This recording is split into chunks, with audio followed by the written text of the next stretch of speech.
Good morning students, प्रिय विद्यार्थियों। आज हम आपको तुलसीदास द्वारा रचित कवितावली जो उत्तरकांड से ली गई है उसको पढ़ाने जा रहे हैं, जिसके अंदर आप देखेंगे कि किस प्रकार से गोस्वामी तुलसीदास जी ने उस समय जो मुगल काल था, मुगल कालीन सामाजिक और आर्थिक स्थिति पर प्रकाश डाला है उन्होंने।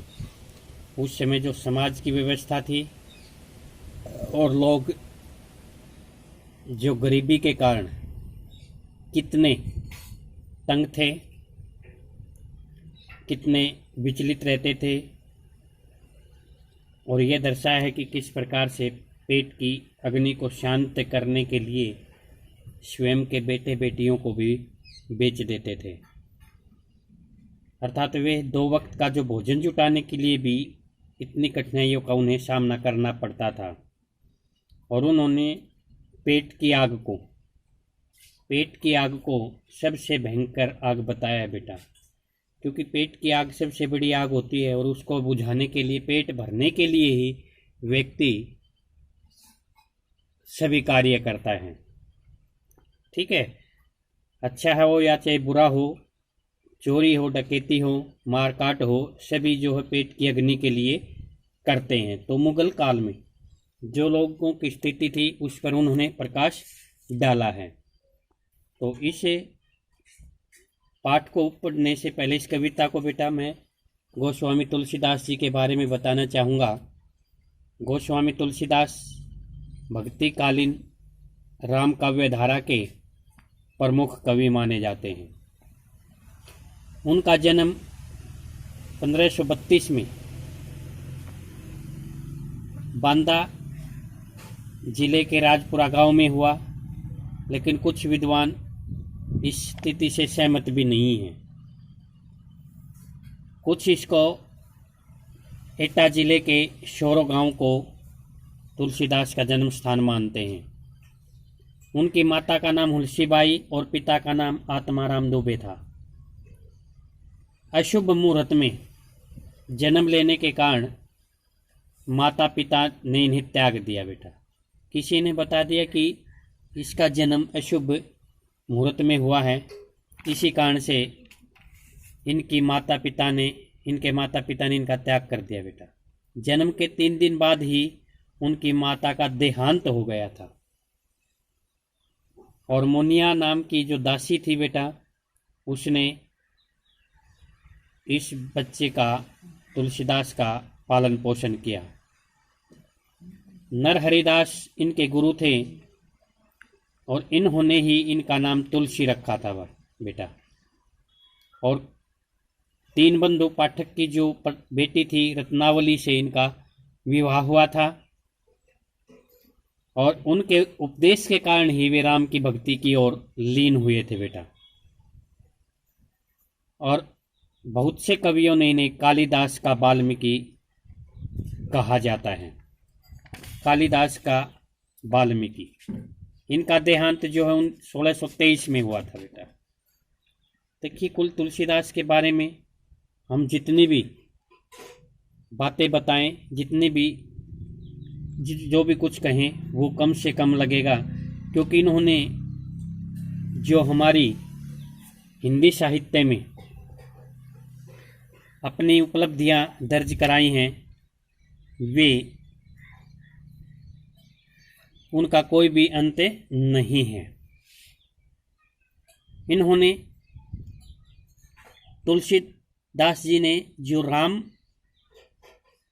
का चरित्र चित्रण किया है अपनी लेखनी के माध्यम से, वही तुलसीदास ने जो कृष्ण का किया था बेटा। तो इनको लेखनी का धनी कहें, चाहे हिंदी साहित्य का स्तंभ कहें, जो भी नाम दें, वो सब वही कम है बेटा। तो इसी प्रकार से इन्होंने जो दोहावली, कवितावली और गीतावली, इस प्रकार से जो भी रचनाएं की, उसमें जो कवितावली है बेटा, उसमें दिखाया है कि ये उत्तरकांड से कवितावली में जो उन्होंने 7 कांडों का वर्णन किया है बेटा रामायण में, उन 7 कांडों में प्रमुख जो उत्तरकांड है उसका वर्णन किया है। उत्तरकांड के अंदर उन्होंने ये दर्शाया है कि किस प्रकार से वे जो मुगल काल में लोगों की दशा थी वो कितनी दयनीय हो गई थी। सही अर्थों में तुलसीदास को हम लोकनायक मानते हैं। उनके राम जो है वो कण कण में बसे हुए हैं, सभी के लिए सुलभ हैं, आसानी से हमें मिल जाते हैं। वो जो उन्होंने विभिन्न पात्रों का वर्णन किया है उसमें कोई न कोई समाज का संदेश अवश्य छिपा हुआ है। उन्होंने अवधी भी और ब्रज भाषा, तुलसीदास ने अवधी और ब्रज दोनों भाषाओं का जो प्रयोग किया है बेटा वो देखने योग्य है। ठीक है, आप देखेंगे कि किस प्रकार से उन्होंने विशेषकर रामचरितमानस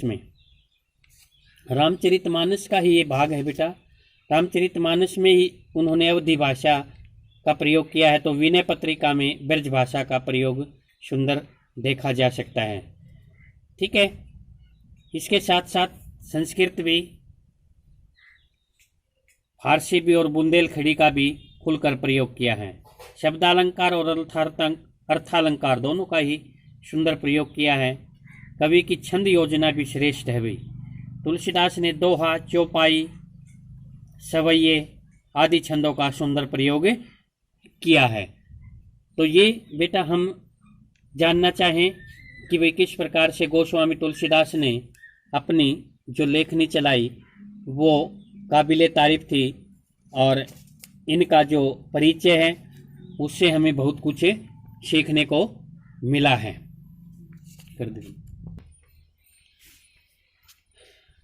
इस कविता में बेटा आप देखेंगे कि किस प्रकार से जो मुगल कालीन सामाजिक और आर्थिक स्थिति है उस पे कवि ने अपना नज़रिया दर्शाया है कि संसार में देखना कि किस भी मजदूर होता है बेटा, परिश्रमी जो वर्ग होता है, किसान कुल जो कृषक वर्ग है, बणिक माने बनिया होता है, भिखारी भीख मांगने वाले भिखारी जो, ये सभी वर्ग हैं बेटा। भाट एक प्रकार की जाति होती है, चाकर नौकर होता है, चपल नट चंचल नट होते हैं जो खेल कूद करके अपना पेट भरते हैं, चोर चोरी करने वाले, चार सेवक, चेटकी सेविका। देखना सभी का अर्थ आएगा बेटा हर शब्द का इसमें कि किस प्रकार से मजदूर वर्ग, किसान वर्ग, व्यापारी वर्ग, भिखारी वर्ग। भाट एक प्रकार की जाति होती है, चाकर नौकर होते हैं, चपल नट चंचल नट चोर चोरी करने वाले, सेवक सेविका, चेटकी होता है चेटक और चेटकी, सेवक सेविका आदि सभी क्या करते हैं, पेट को पढ़त, पेट को भरने के लिए गुण गढ़त, गुणों को घड़ घड़ करके चढ़त गिरी पर, पर्वत को चढ़ते हैं। इन सभी वर्गों में कोई कुछ न कुछ करता है, पेट को भरने के लिए काम कर रहे हैं। ये पेट को पढ़त का मतलब पेट को भरने के लिए काम करते हैं ये सभी। गुण घड़त, गुणों को घड़ने के लिए, गुणों को का निर्माण करने के लिए, अपने गुणों का विकसित करने के लिए अपने अंदर चढ़त गिरी, पर्वतों पे चढ़ते हैं। अटत गहन गन एहन एखेट की। देखना किस प्रकार से कि इस प्रकार से वे ऊंचे क्या करते हैं, शिकार के लिए। अटत गहन गन, गहन माने गहरे, गन माने एहन एखेट की, गहरे घने जंगलों में भटकते हैं। अटत माने भटकते हैं, गहन घन गहरे जंगलों में अहन खेत की शिकार करते हैं। दिन भर जो है वो क्या करते हैं बेटा, शिकार करते हैं। इन गहरे जंगलों में भटकते हैं और शिकार करते हैं। दिन भर जो है शिकार करते हैं। ये जो लोग हैं बेटा, कौन कौन बेटा, मजदूर, किसान वर्ग हो, व्यापारी वर्ग हो, भिखारी हो, भाट हो, नौकर हो, चंचल नट हो, चोर हो और सेवक सेविका हों, अपने पेट को भरने के लिए काम कर रहे हैं। गुणों को बढ़ावा देने के लिए, गुणों को घड़ने के लिए, अपने गुणों, अपने अंदर गुणों का विकास करने के लिए पर्वतों पे चढ़ते हैं। और पेट भरने के लिए क्या करते हैं, वो दिन भर जो है गहरे घने जंगलों में, अखेटकी का मतलब होता है शिकार करना, शिकार करते हैं बेटा। दिन भर जो है वो शिकार करते हैं।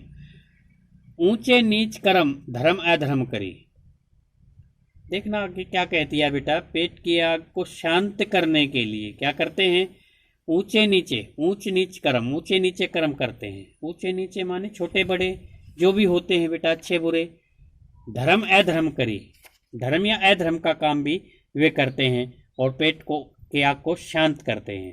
पेट की आग को शांत करने के लिए ये सभी देखो कितनी मेहनतें करते हैं। जो भी कुछ करते हैं ऊंचे नीचे कर्म, धर्म या अधर्म का कार्य जो भी करते हैं वो क्या करते हैं, पेट ही को पचत, पेट को भरने के लिए ही तो, पेट की अग्नि को शांत करने के लिए ही तो सारे कार्य ये करते हैं। और यहाँ तक कवि ने कह दिया कि बेचत बेटा बेट की, पेट भरने के लिए वे बेटे बेटियों को भी बेच देते हैं।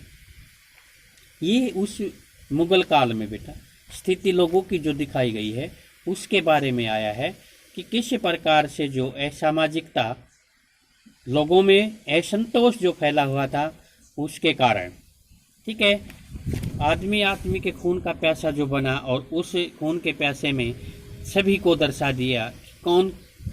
और ये भी सच्चाई है बेटा कि हर कोई जो है अपने पेट को भरने के लिए ही तो कार्यरत रहता है। इसी कारण से तो वे पर्वतों पे चढ़े, चाहे गहरे जंगलों में शिकार करें, ऊंचे नीचे कर्म करें या धर्म अधर्म को अपनाएं। पेट ही को पचत बेटा बेट की, बेचत बेटा बेट की, बेटा और बेटे को, बेटा और बेटी को भी बेच देते हैं। कब बेटा, वो पेट की आग को शांत करने के लिए, पेट की आग को भरने के लिए, शांत करने के लिए, पेट को भरने के लिए वे अपने बेटा बेटी तक को भी बेच देते हैं। अर्थात उस वक्त जो है बेटा, कौन सा वक्त, मुगल काल का वक्त, 2 वक्त का भोजन जुटाने के लिए लोगों को असंख्य कठिनाइयों का सामना करना पड़ता था। तुलसी बुझाई एक राम घनश्याम ही थे। क्या कहता है कवि लास्ट में, तुलसीदास ने अपना स्वयं का नाम दिया। यहाँ तुलसीदास कहते हैं कि बुझाई एक राम घनश्याम ही, कि क्या कहता है, पेट की आग को केवल बुझाई मन बुझा सकता है एक राम, राम का नाम ही, श्री राम रूपी घनश्याम ही, राम रूपी घनश्याम ही तो पेट की आग को बुझा सकता है। ठीक है, तुलसीदास कहते हैं कि एक श्री राम तो ही तो घनश्याम रूपी आग को बुझा सकते, घनश्याम ही तो आग को बुझा सकते हैं। राम रूपी घनश्याम ही तो जो पेट की आग है उसको बुझा सकते हैं। आगे बढ़वाग्नि बड़ी है आगे पेट की। आगे क्या कहा है कि आग की, जो पेट की आग इतनी भयंकर है, आगे माने आग, बढ़वाग्नि होती है बेटा पेट की आग, ठीक है। दावानल होती है, दावाग्नि होती है जो जंगल की आग, ठीक है। दावानल होती है जो समुद्र की आग बेटा, ठीक है। तो ये कहा है कि किस प्रकार से पेट की आग बड़ी है, बहुत बड़ी है। आगी पेट की, अर्थात पेट को भरने के लिए पेट की आग इतनी भयंकर है कि उसके सामने क्या कहा है कि सागर की आग भी छोटी पड़ जाती है, समुद्र की आग भी छोटी पड़ जाती है, ठीक है। समुद्र की आग, जंगल की आग, पेट की आग, तीनों अग्नियों में पेट की अग्नि को सबसे ज़्यादा बड़ा बताया गया है। तो इसी प्रकार से हम देखते हैं कि किस प्रकार तुलसीदास ने पेट की अग्नि को सबसे बड़ी अग्नि माना है।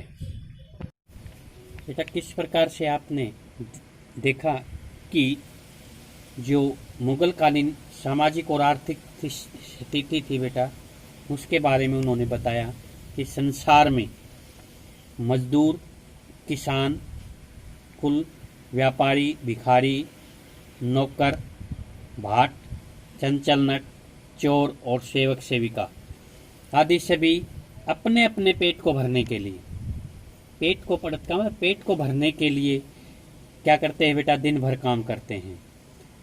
गुणों को बढ़ाने के लिए, घटने के लिए पर्वतों पे चढ़ जाते हैं वो। ठीक है, पेट को भरने के लिए वे दिन भर क्या करते हैं, गहरे जंगलों में घूमते हैं, भटकते हैं और दिन भर शिकार भी करते हैं। और इस प्रकार से वे ऊंचे नीचे कर्म भी, ऊंचे नीचे और धर्म अधर्म का काम भी करते हैं बेटा। ठीक है, पेट की आग को शांत करने के लिए। फिर क्या कहा है कि पेट की आग को शांत करने के लिए लोग उस समय पर क्या करते थे बेटा, अपने बेटे और बेटियों को भी बेच देते थे। कहने का भाव जो कवि का यहाँ तक कहा है कि भाई उस समय समाज में क्या था कि 2 वक्त की रोटी जुटाने के लिए भी लोगों को असंख्य जो कठिनाइयाँ थी उनका सामना करना पड़ता था।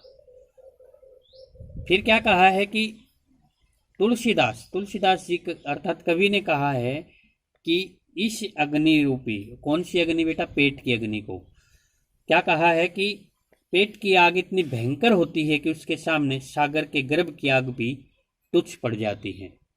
ठीक है, क्योंकि सागर के गर्भ में सागर की जो अग्नि होती है वो भी छोटी पड़ जाती है बेटा, वो भी छोटी पड़ जाती है, क्योंकि पेट की अग्नि जो है वो सबसे बड़ी, आगे बढ़ो अग्नि बड़ी है, अर्थात पेट की आग सबसे बड़ी है। और उसके आगे तो बेटा जो सागर में आग लगती है वो भी छोटी पड़ जाती है। अतः इस पेट की आग को केवल श्री राम रूपी, क्या कहा है, श्री राम रूपी घनश्याम ही बुझा सकते हैं। कहने का भाव जो उनका है कि भाई राम की भक्ति से ही हमें दुखों से छुटकारा मिल सकता है बेटा, सुख हम का जीवन हम व्यतीत कर सकते हैं केवल राम की भक्ति के द्वारा ही। तो इस प्रकार से बेटा ये जो पद्यांश आपने देखा, इसके अंदर मुगल कालीन समाज का वर्णन है, साहित्यिक ब्रज भाषा का सफल प्रयोग किया है इसमें। ठीक है, उसके बाद इन्होंने अनुप्रास और विरोधाभास दर्शाया है बेटा। अनुप्रास अलंकार जगह जगह पे वर्णों की आवृत्ति हुई रही है, जैसे शुरुआत में ही किस भी किसान कुल में भी कै की आवृत्ति हो रही है, चाकर चप्पल में भी च की आवृत्ति हो रही है, चोर चार में भी, तो जगह जगह पे अनुप्रास अलंकार हमें देखने को मिलता है। तो और विरोधाभास कैसे है बेटा कि जब पेट की अग्नि को बुझाने के लिए कहाँ तक पहुँच रहे हैं लोग, देखो बेटा बेटी को भी बेचना बेटा, एक तरफ विरोधाभास हमें दिखाई देता है, क्योंकि एक अग्नि है उसको बुझाने के लिए, जो अग्नि को बुझाने के लिए जल की आवश्यकता होती है, तो वो जल की अग्नि जो है वो घनश्याम को माना है, विरोधाभास है। ठीक है, तो कवित जो छंद है बेटा वो इसमें प्रकट होता है हमारे सामने। कवित छंद जो है, कविता के आधार पे जो हमें छंद प्राप्त हो रहा है, तो ये है बेटा इस पाठ के, इस पद्यांश के आधार पे आपको क्वेश्चन नोट करने हैं बेटा रफ कॉपी में। कवितावली, जो ये कविता है कवितावली, इसकी रचना किसने की है या किसकी रचना है ये, इसके जो कवि हैं वो कौन है, वो उसका नाम लिखना है। प्रश्न नंबर जो 2 है अगला, संसार के सभी लोग काम क्यों करते हैं बेटा। ठीक है, संसार के सभी लोग काम क्यों करते हैं। अगला है, लोगों में कौन सी भावना नहीं रह गई थी। ठीक है, कौन सी भावना नहीं रह गई थी बेटा, ये दिखाना है यहाँ पर, कौन सी भावना जो क्योंकि कोई धर्म के रास्ते पे भी चल रहा था तो कोई अधर्म के रास्ते पे भी चल रहा था। तो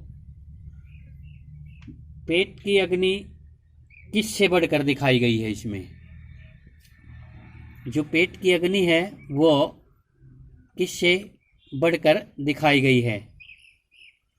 और अगला प्रश्न है, किसकी कृपा से भूख से भटकते लोगों को भी शांति मिल सकती है। ठीक है, जो अग्नि है, पेट की अग्नि, वो कैसे बुझाई जा सकती है वो बताना है। अगला प्रश्न है, समाज में चारों ओर किसका बोलबाला था। समाज में चारों ओर किसका बोलबाला था। अगला प्रश्न है कि ये जो वर्णन किया है बेटा, जो शुरुआत में कवितावली का जो ये पद्यांश लिया गया है, ये किस काल की स्थिति पर प्रकाश डाला गया है। इसमें कवि ने किस काल की स्थिति पर प्रकाश डाला है इसमें। ठीक है, अगला प्रश्न है कि गोस्वामी तुलसीदास जो हैं कौन सी काव्यधारा के प्रमुख कवि माने जाते हैं। कौन सी काव्यधारा के प्रमुख कवि माने जाते हैं। तुलसीदास बेटा। अगला प्रश्न है, तुलसीदास का जन्म कब हुआ था। तुलसीदास जी का जन्म कब हुआ था। अगला प्रश्न है, तुलसीदास जी की मृत्यु कब हुई थी। और अगला प्रश्न है, उनकी माता और पिता का नाम बताइए। तुलसीदास जी की माता और पिता का नाम बताइए। और अगला प्रश्न है बेटा कि जन्म लेते ही इनका त्याग क्यों कर दिया गया था। ठीक है, जन्म लेते ही इन्हें क्यों त्याग दिया गया था, ये आपको बताना है। ठीक है बेटा, थैंक यू। ओके बेटा।